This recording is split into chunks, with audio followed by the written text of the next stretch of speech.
Tror jeg har en sånn løs på drevet halsen og fugle, nei.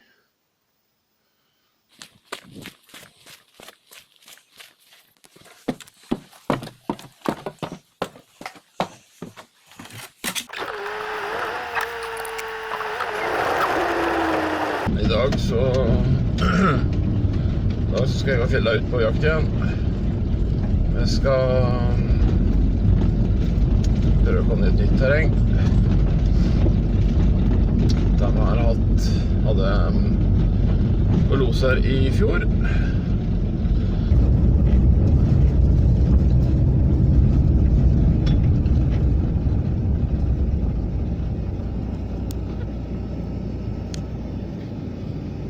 Så der, ja. Der har vi en tiur i vegen. Tenker jeg det kan bli, når bikkja merker dette her, så kan det fort bli litt skvakk inn i bilen her. Det er å ordne seg litt grus, tenker jeg.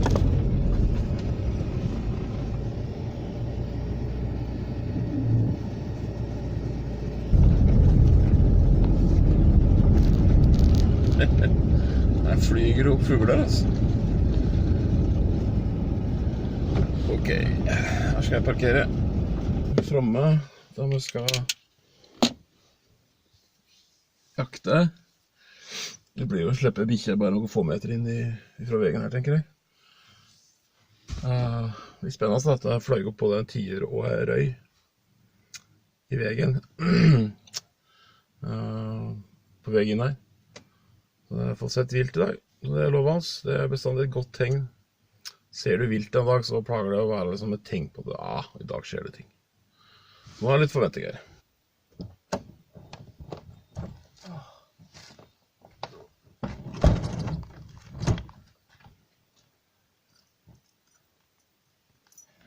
Halsbånd.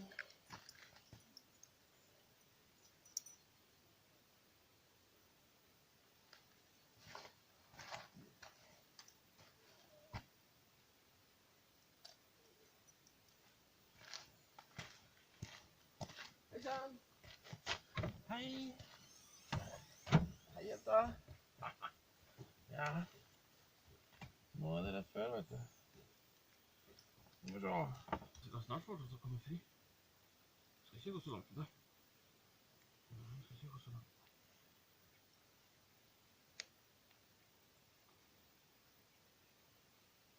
Sånn. Så snart på den. Nå på Artemis. Antenna står andre vegen. Sånn. Sånn,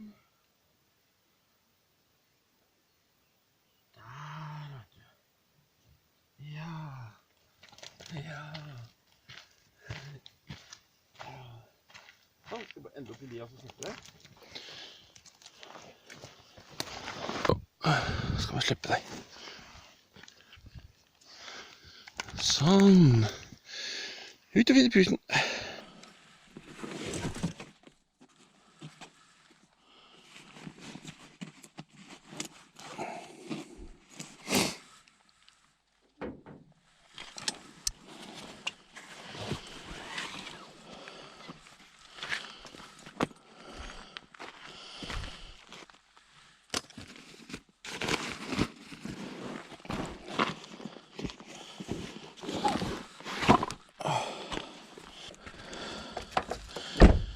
Ja, der var det jo. Tatt en liten runde. Ja. Da henger vi opp. Og sjekke at ja, det lå inne der i hvert fall. Så har det vel ikke dekning på. Har vel neppe dekning på Artemisen her, tenker jeg. Og nok litt høyere opp da. Ok. Nå er klokka faktisk blitt 8:15. Jeg er inne i en kraftlinegate. Det er 2 forskjellige kraftlinjer her. Jeg tror det ene er bygd under krigen, den andre etter krigen. Begge forsyner industrien i Grenland med strøm fra Rjukan.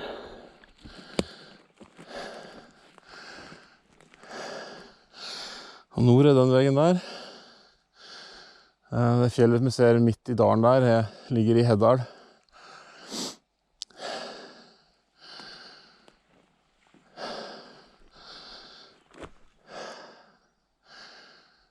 Det plager å være bra med dyr inni her. Av ymse slag, både elg og hjort og fugl åpenbart, og ikke minst ljåsa, som jeg da ute etter i dag.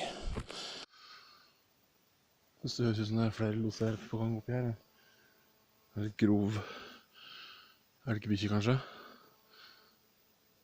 Jeg lurer på det.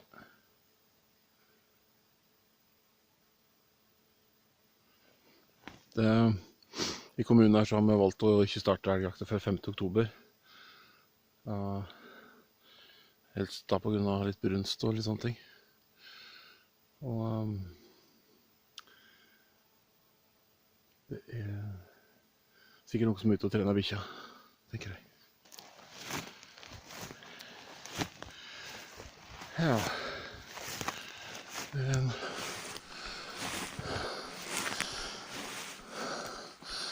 forholdsvis flott furuskog her. Jeg har ikke blitt høyt noen ganger, men i så fall det er god på et sted. Det er mange forskjellige generasjoner på tre her.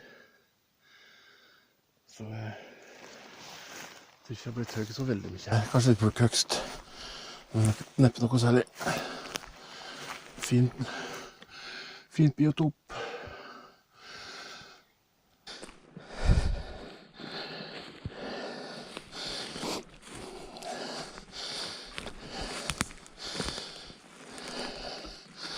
Jeg er ute og finner pusen da.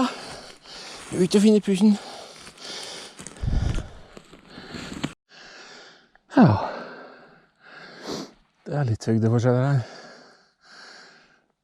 Og nå nærmer jeg meg plassen der jeg skal sette meg ned og la bikkja jobbe, tenker jeg. Hei.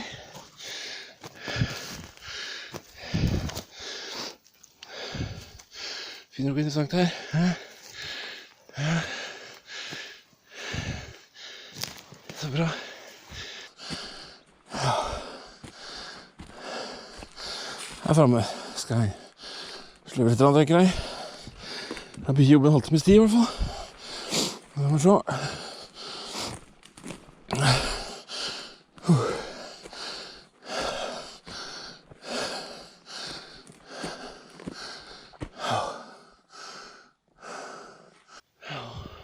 Nå har det gått en time. Jeg har ikke fått ut noe enda. Nå ute og leter. Jeg ser det med 250 meter ute cirka.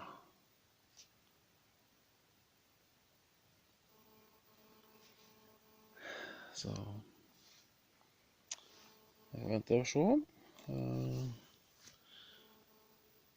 Det var inntil meg 2 ganger siden jeg slapp henne, eller siden jeg satt meg, mener jeg. Så jeg tenker at hvis jeg var ute og ikke finner noe og ikke tilbake, så flytter jeg på meg, og så flytter jeg meg opp i lia, som du ser bakom her, eller bak meg, mener jeg. Prøver litt der. Det virker som ivrig i det området der, altså. 260-70 meter ifra. Det går der lenge nå. Det har nok fot der, ser du.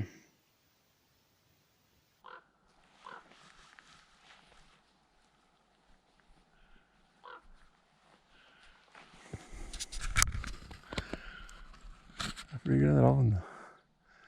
Godt utenfor skuddhold, men god på det.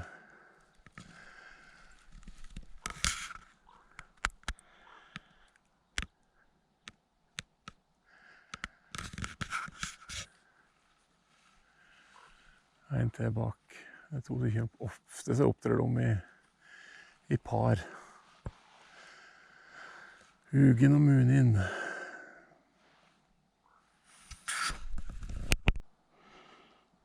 Bytte i tre, ja. Akkurat det tviler jeg sterkt på. Jeg tror ikke jeg gikk noe jakt etter.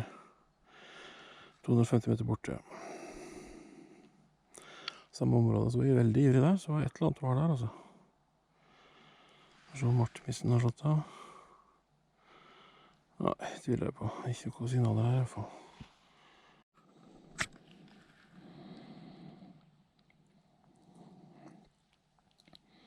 Mulig at jeg er på vei tilbake nå. Bare under 100 meter fra meg nå. Da tenker jeg å skal få litt mat der, og nå kommer vi tilbake hit, og så slapp litt av, og så gjenger vi litt videre opp i den lia bak meg. Jeg smalt et skåt til Nissa, det var ikke mange meterne ifra, tror jeg. Jeg synes det kanskje var en 200-300 meter. Åpenbart flere jegere her ute. Kan det hende noe som kom over den 10 ned veien her, ikke å si. Hei sann! Hei, Fille! Ja, hei!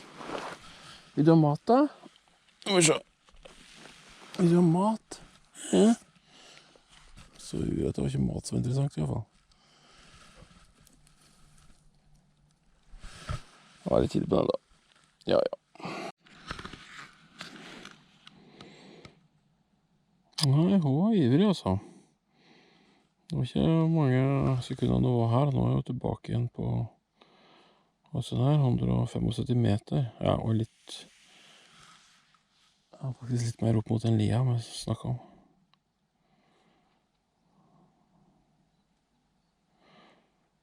Ja. Nei. Da sitter vi litt her. Ja, snart var ute i 2 timer nå. Ja, akkurat 2 timer ut nå. Nå er det en liten skakking borti her. Kan det være los på gang? Og var jo veldig ivrig. Nå innom her så var det liksom, hadde ikke tid til å prate noen ting.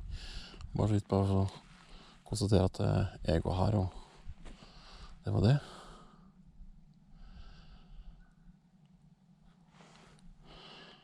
Må vi se da. 320 meter ute. Der inne med et tett område. Der har du jo hatt los før, så det er nok så sannsynlig at det kan være los, altså. Jeg tror det. Tror vi har faktisk første losen i jakta i år. Vi hadde en los før jakta. Da hadde jeg ikke kamera med. Det var ikke så langt herifra. Litt lenger opp i bakkene her, liene her. Men nå er det los. Skal vi se hvordan dette gjeng. Ser her at losen gikk nedover. Ute på 450 meter fra meg nå. 350.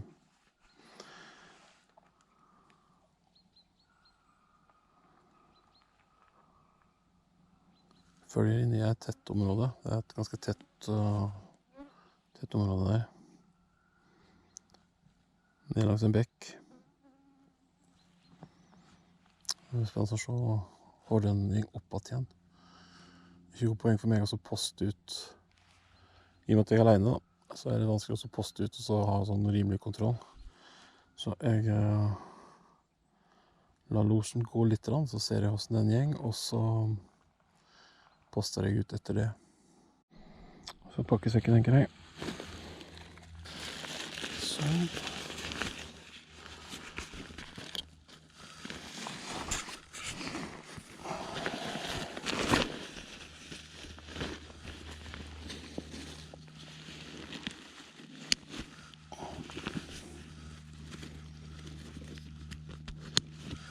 Det er tap, tror jeg.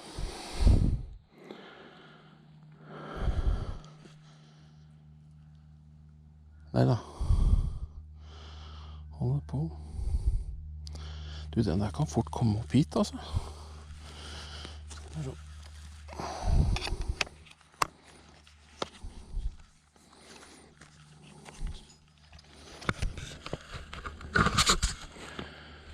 Jeg skal bare ta hagla og så lade opp den og finne en post i nærheten her.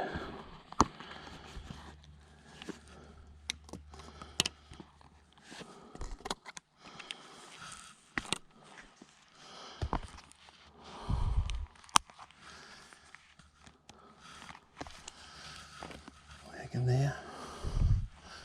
Den kan fort komme over her, altså.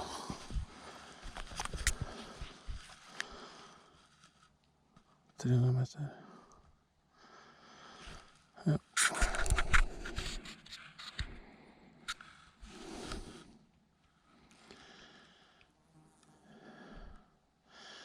Heng ned mot vegen. Jeg tror vi skal stille med henne bort på her. Mistet kommunikasjonen, ja. Nå inn igjen.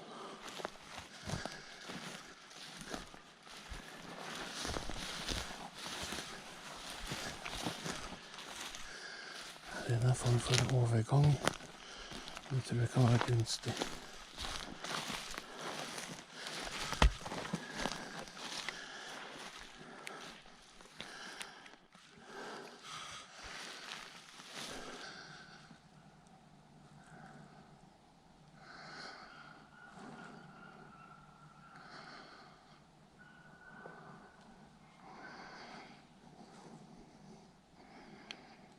Følge vegen oppover.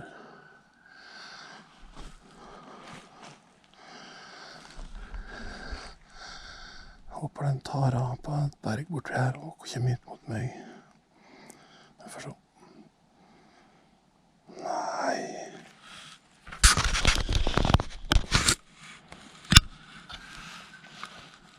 Går litt vekk fra meg, mistet han. Motsatt av det jeg hadde håpet på. Følger bare hjemme i motsatt retning.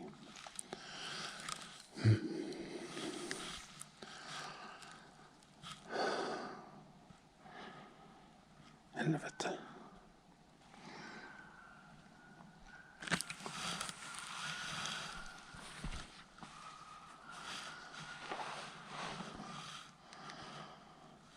Bare låse i 10 minutter nå.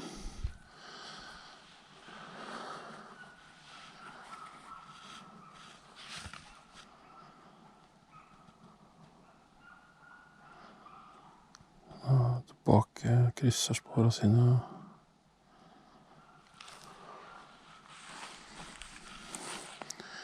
Får se da om man tar runder, eller om man ser ut som man går oppover i sanden. Tilbake ved området der det tok ut.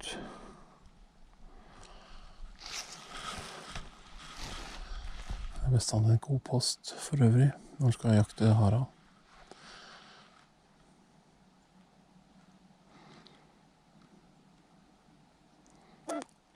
Ble det tap nå? Et lite tap der, ja. Det har vært veldig viktig å få skyte et dyr for henne. Det blir i så fall det første. Det har vært veldig, veldig viktig. Men det er vanskelig å få til antall når jeg er alene på jakt. Oddsa er litt mindre da, selvfølgelig.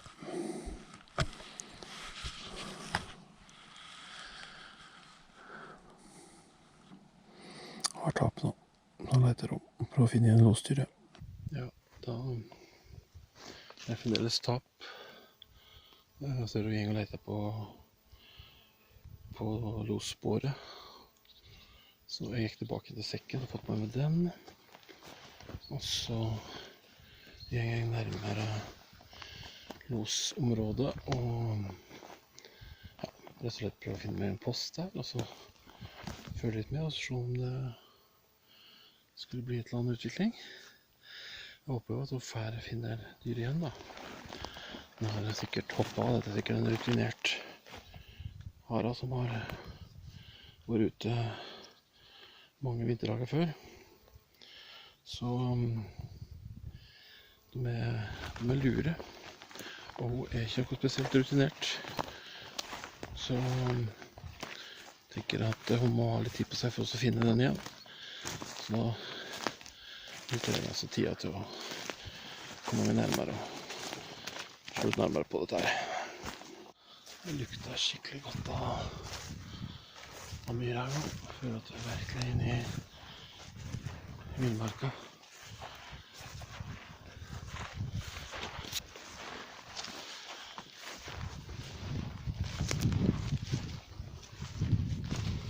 Ingenting å høre.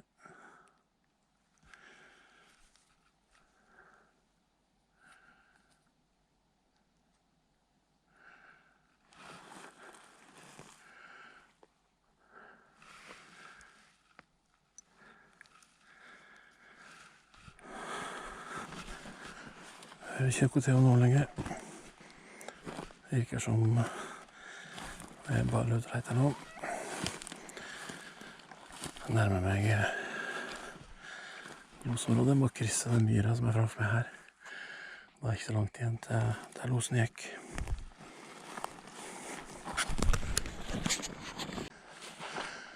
Vanvittig fint i skogen i dag. Fine høstfarger.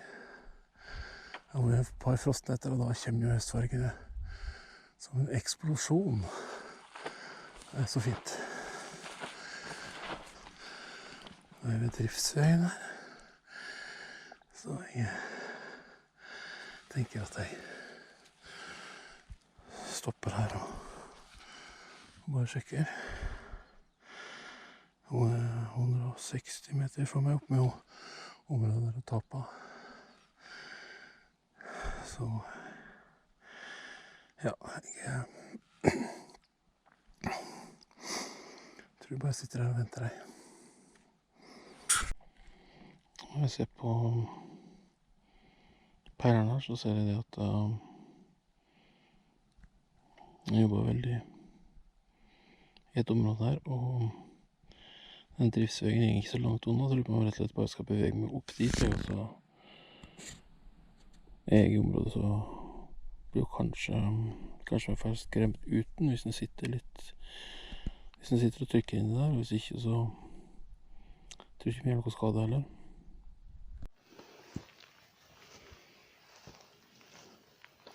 Litt tettere skog her. Så. Jeg vet ikke om det er. Det er omtrent å ha krysset.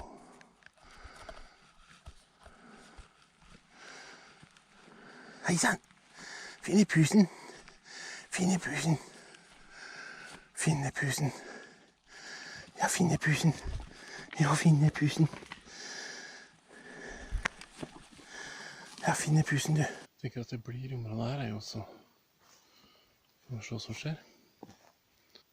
Nå var jeg 2 jeg her i hvert fall, så da har vi det på det regne. Her er en liten stubbe. Den tror jeg skal sette meg på.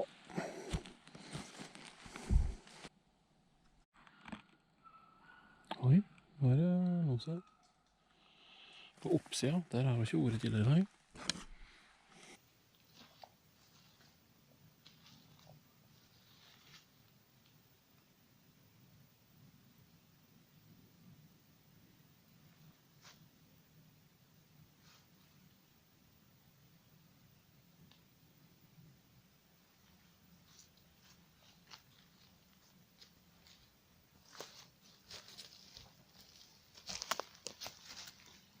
Det virker som det bare var en fugl.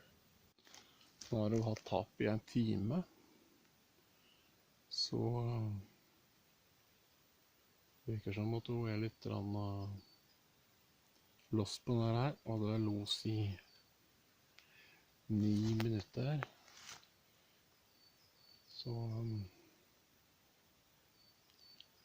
var jeg nok ivrig og lette, men jeg tror ikke hun kommer noen vei, sånn i første omgang. Så jeg tror jeg går ut i sola igjen, og så finner jeg en plass og lager meg litt mat. Og så kan vi se om hun dukker opp, og så skal hun få nista siden. Sitter meg på berget. Berget der, tror jeg. Jeg synes det var en fin plass. Og ikke minst være i sola.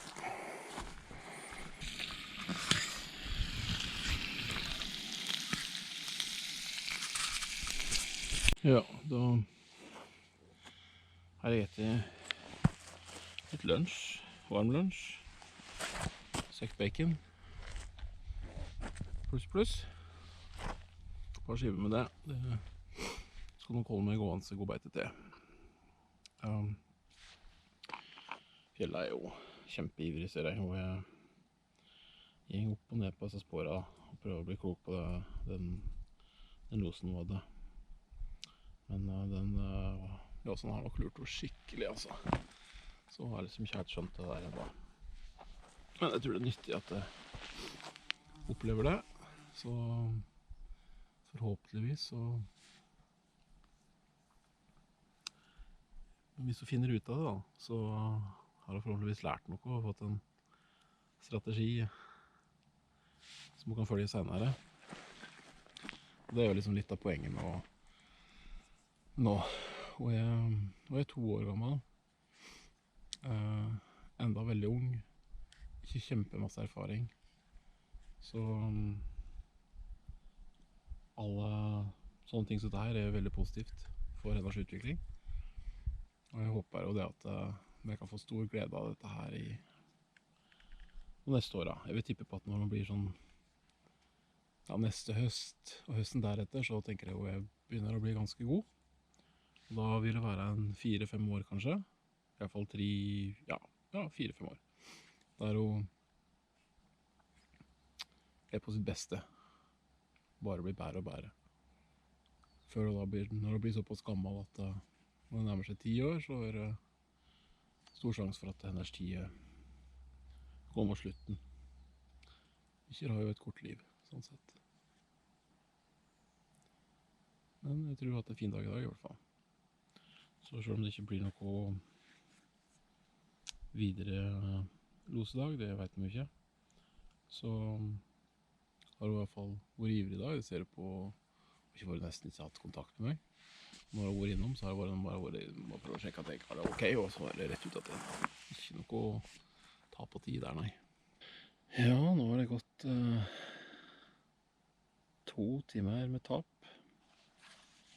Og jobber fremdeles på spåra. Følger spåra. Prøver å bli litt klok på det her. Jeg tror ikke vi har blitt så veldig mye klokere, altså. En par hundre meter lenger nede for meg nå. Inni mot den myra som jeg krysset for å komme hit.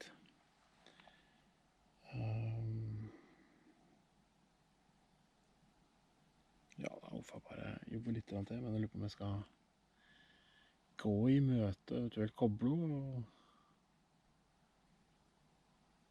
rett og slett bare gå ned igjen etter hvert. For at det er ikke så særlig gunstig, og skjønner ikke helt hva du skal gjøre, tror jeg. Og da jeg tror ikke hun er i stand til å finne ut her enda, rett og slett. Hun blir bare sliten av det, fysisk for at hun springer rundt, og mentalt for at hun ikke blir frustrert og ikke skjønner hva hun skal gjøre, rett og slett.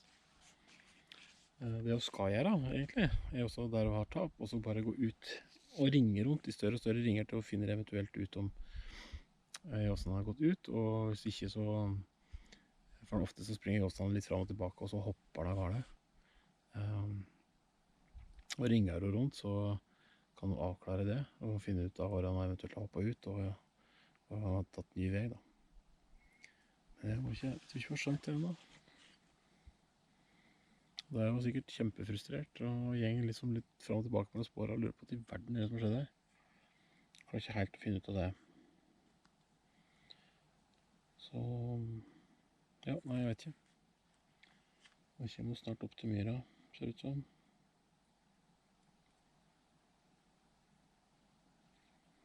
Ja, nei da, men jeg får litt tid til, noen få minutter til, og så begynner jeg å gå i møte, tror jeg, og så kobler jeg bare, og så tilbake til bilen og prøver igjen senere. Hei, Fjelle! Hei, sann! Du har mat nå, kanskje? Du har mat? Hei! Her! Ja. Den flinke bisken det. Ja, så flink en bisk det var i dag. Ja, hatt los og hele 9 minutter med los i dag. Ja. Ikke verst. Ja, jeg følger driftsvei nå da, og så er bikkja enda på siden av meg her. Jeg har ikke tatt henne i banen enda, og jeg tar og springer litt løs, og så må se da, om det eventuelt skulle skje noe, men jeg tror ikke det. Klokka er 1:30, og jeg har fått i seg litt næring da, og jeg er litt sånn, ja, det virker som å ha gitt litt opp, og jeg er ivrig, men allikevel så nå springer liksom ikke ut, og jeg er forholdsvis nærme meg. Ja, 40 meter fra meg nå. Faktisk lengst du har vært på beite. Men ja, jeg får bare se hvordan det blir. Hei, hei. Og så skal vi kose litt i denne. Ja, så skal vi kose litt. Ja, så skal vi kose litt. Ja, så skal vi kose litt. Ja, litt tvangskosing dette her, egentlig. Ja. Ja, da skal vi nå avslutte med jakta for i dag, Filla. Ja, vi avslutter for jakta for i dag. Ja, vi gjør det. Så sier vi takk for jakta. Ja, du skal kanskje si det, nei. Da sier jeg det. Takk for jakta.